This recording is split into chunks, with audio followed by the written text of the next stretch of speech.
morning, and welcome to episode 63 of our Case of the Week series, published in partnership with the Association of Certified eDiscovery Specialists, or ACEDS. My name is Kelly Twigger. Thank you so much for joining me today. I am the principal at ESI Attorneys and the CEO and founder of eDiscovery Assistant, which is an online platform providing practical resources and knowledge for lawyers and legal professionals in the eDiscovery space. As you know, if you've joined us previously on the Case of the Week, we choose a recent decision each week in eDiscovery that highlights key issues for litigators and those who are involved in the process, and talk about the practical implications of that decision for you, for your practice, and for your clients. So hopefully we'll bring some great tips for you today. As always, the link to the decision that we are discussing is in the comment section of whatever platform you're viewing us on, whether that's LinkedIn, Twitter, Facebook, or YouTube. And you can also use the links in the comments to sign up for a demo of eDiscovery Assistant if you're interested. We also offer public demos each Thursday morning at 9:30 a.m. Eastern Time. All right, let's get into this week's case. And before we do that, let me just say a quick thanks to everybody for rejoining us. Sorry about our technical difficulties yesterday on our original Tuesday recording of this episode, but we wanted to go ahead and start back at the beginning so we cover the full case for this week's video. All right, so this week's decision comes to us from a case called Metadata versus Veeva Systems. This is a theft of trade secrets case. This is a decision from last September 22nd of 2021, so last fall, written by United States District Judge Lorna Schofield. Judge Schofield has many eDiscovery decisions out there, 31 decisions in our database in eDiscovery Assistant. And as you know, we tag each of our decisions in the database with issue tags to make them easier to search for. The issues that are covered by this week's case include adverse inference, scope of preservation, search terms, legal hold, metadata, spoliation, and forensic examination. Okay, so what are the facts before us on this particular decision? We are in front of the court here on a motion for sanctions in which the plaintiff is seeking an adverse inference instruction for spoliation of file metadata from a custodian named Anthony Tsai that allegedly embodied plaintiff's trade secrets. Both of the parties here, the plaintiff and the defendant, sell software for clinical trial use. And the plaintiff's software was on the market prior to the defendant's software. And the allegations here are that the defendants, through former employees, stole many of plaintiff's trade secrets and developed their own software to compete against plaintiff in the marketplace. In January 2017, the plaintiffs filed this action alleging misappropriation of trade secrets related to the two software products, as well as business planning, marketing, and sale of the products. So not just product design and features and functionality, but the actual implementation into the market of the product. The allegations are specifically that 5 former employees used trade secrets stolen from the plaintiff to develop those competing products. Now, the custodian really at issue here is Anthony Tsai. Anthony was a sales engineer who worked for the plaintiffs and was then deeply involved in developing competing products for the defendant. Now, we're looking at this decision from September of 2021. As we always discuss on the Case of the Week, looking at the timeline associated with the case is key, and looking at Mr. Tsai's history with the parties is also key. So Mr. Tsai worked for the plaintiff, but left the plaintiff's employment in April of 2011, 5 years and 8 months before the plaintiffs brought this case. And he is not one of the 5 employees whose activities are the focus of the plaintiff's second amended complaint. Instead, he is mentioned in a footnote as one of 11, quote, lower level, close quote, employees of plaintiffs that were hired by the defendant. So plaintiff's entire complaint is based on the actions of 5 former employees. Mr. Tsai is not one of those 5. Now, let's talk a little bit about the legal hold that the defendant put in place upon learning of the action. Company-wide legal hold was issued for various electronic document management systems that included employee email accounts, computers, shared drives, and corporate databases. Mr. 𝐒, who had left the company at this point, almost 6 years prior to the legal hold being put in place, was subject to that company-wide hold. Now, in its discovery responses to plaintiff's request for documents and information, the defendant stated that it had not searched for items within the personal possession, custody, or control of its employees. And that's really important, and it's a point we're going to come back to. The plaintiff did not object or move to compel production of documentation from personal devices, including with respect to Mr. 𝐒, but instead declined to produce information in its employees' personal possession as well. So essentially, the parties agreed that they would not search personal devices of custodians in this case. Now, if you've handled theft of trade secrets before, you know that that's a big no-no, because most of the information you find to document the theft of information from one party to be used by another is through plaintiff's personal devices upon when they leave the company. I'm sorry, custodian's personal devices when they leave the company. Now, next sort of point. The plaintiffs did not include 𝐒 as a key custodian of ESI under the court's individual rules when it provided that information to the court.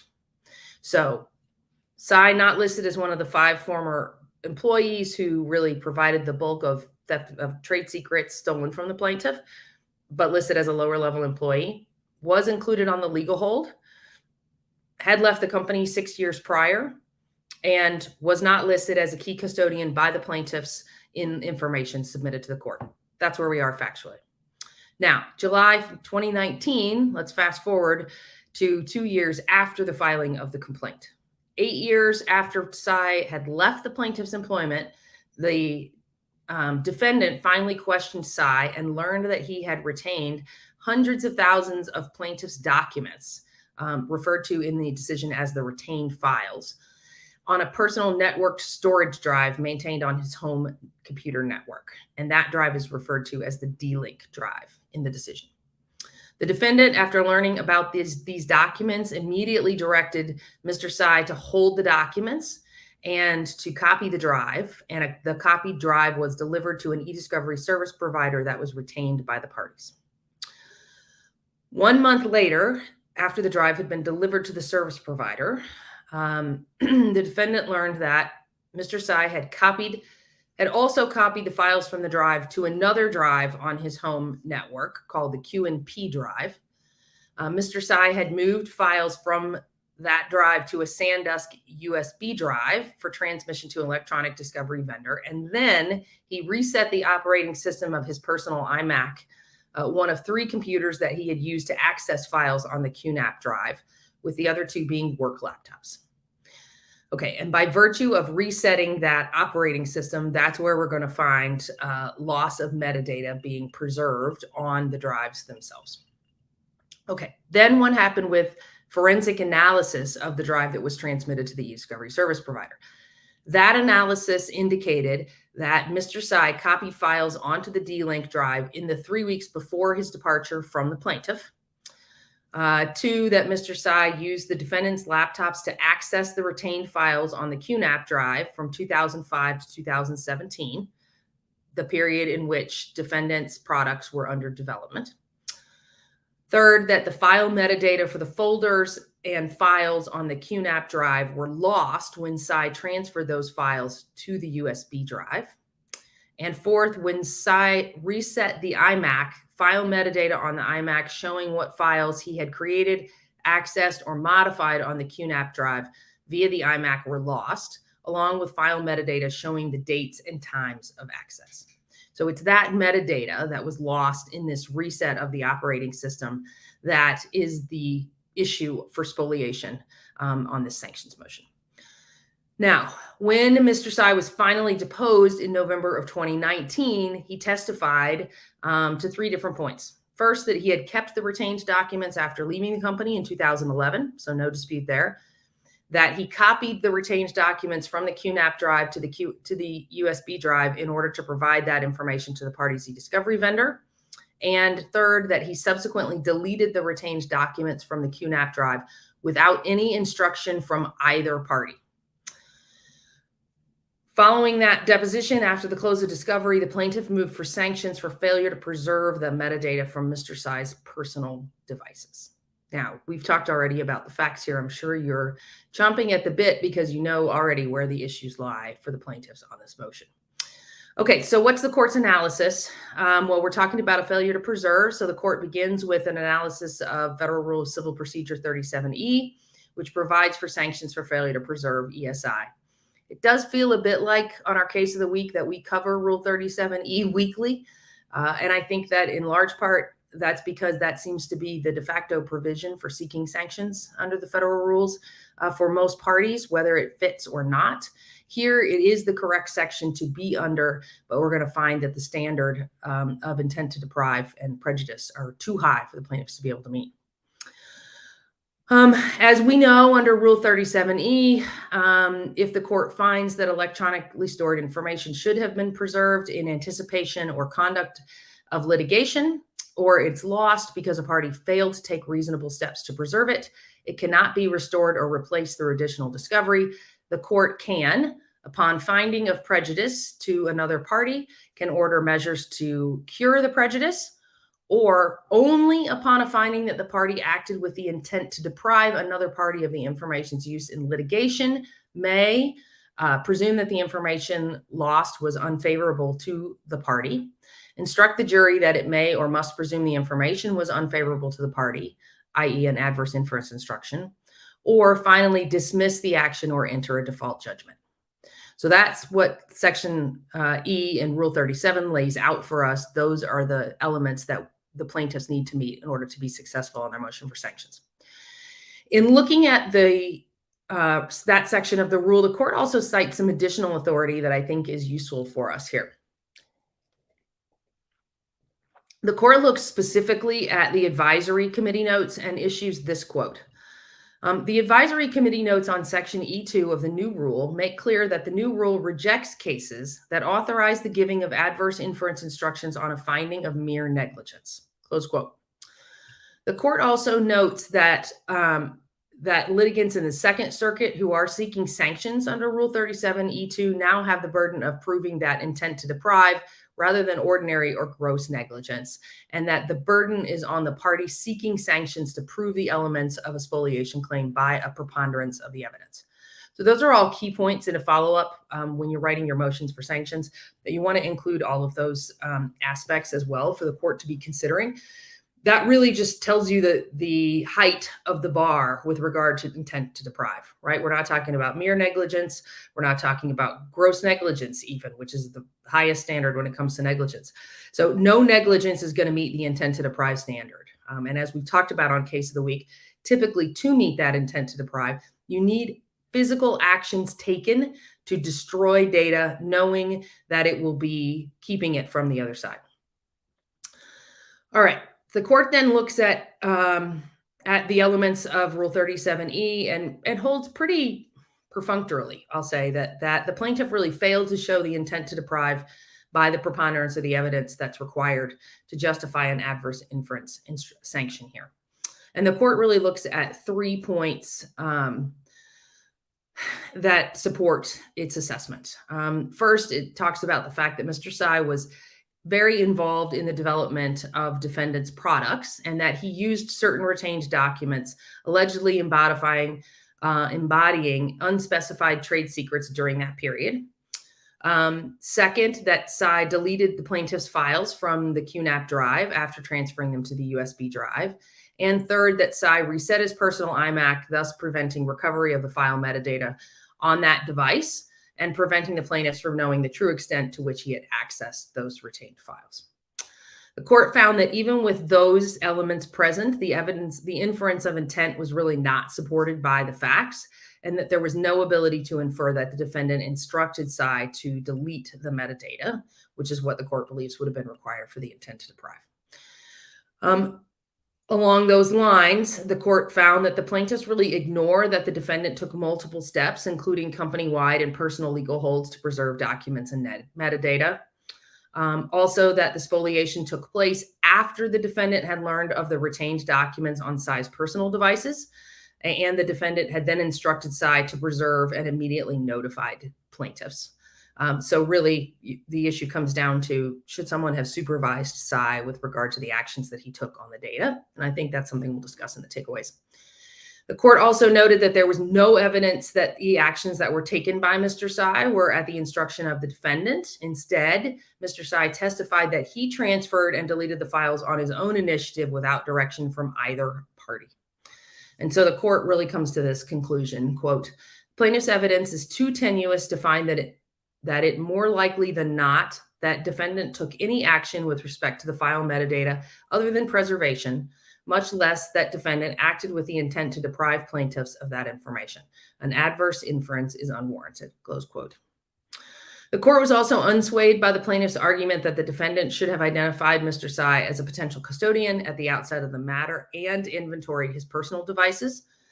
The court found that that argument was unconvincing because the defendant did issue a legal hold for Mr. 𝐒, and that all other defense employees at the outset of the case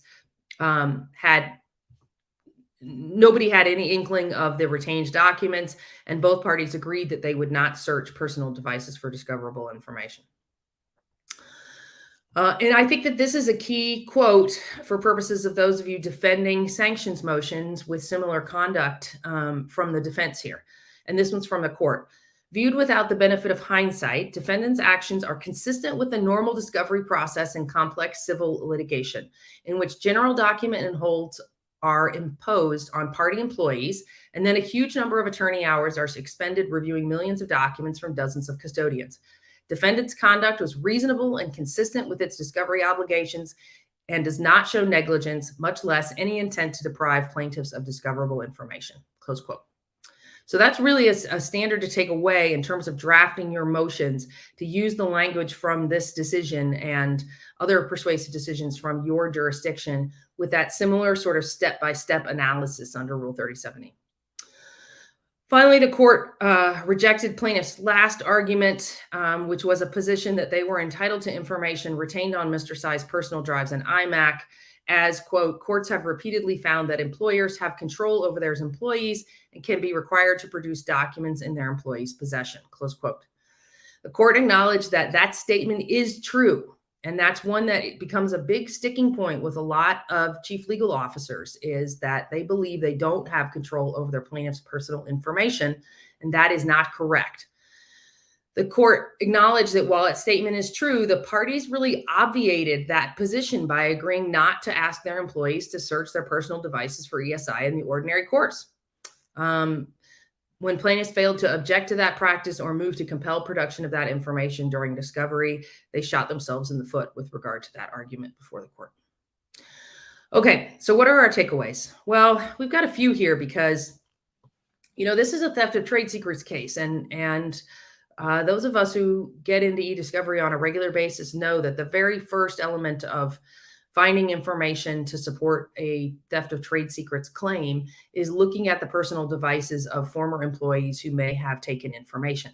That does not necessarily have to start with the actual personal devices of those employees. The network at the plaintiff here would have shown the activity that was engaged in by these former employees to be able to download information. Usually a date range search around an employee's departure, an activity on audit and content logs for various applications will show you that information, and that will give you a sufficient basis to seek to compel a review of a personal device. In this instance, Mr. 𝐒 still had all of that information, 8 years later. So it would have been pretty much a no-brainer. But the real breakdown here became that no one supervised Mr. 𝐒 in the actual process of what he should do to transfer that data, and what actions or inactions, as is the case here, should have been taken on the data once he made that copy. So we've got kind of a double-edged sword in terms of breakdown. The plaintiffs needed to be more forthright in thinking here about identifying information from personal devices. And the defendants could have supervised this process for Mr. 𝐒 better, or the plaintiffs could have provided a written step-by-step process for Mr. 𝐒 to follow. That's also something that we've seen in litigation numerous times in theft of trade secret cases. So, you need to instruct the witnesses on exactly what steps are to be taken with dealing with data. Obviously, Mr. 𝐒 is a custodian who seems pretty technologically proficient and was able to take the steps that were needed, but he took additional steps that caused the destruction of information that should have been preserved.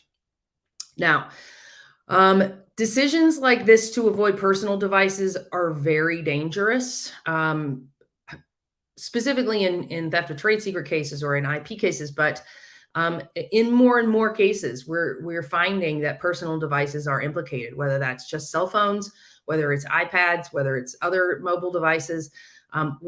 Because of the transfer of information and the use of apps to access information, we're finding that a lot of times information does need to be collected from personal devices. So take that in hand.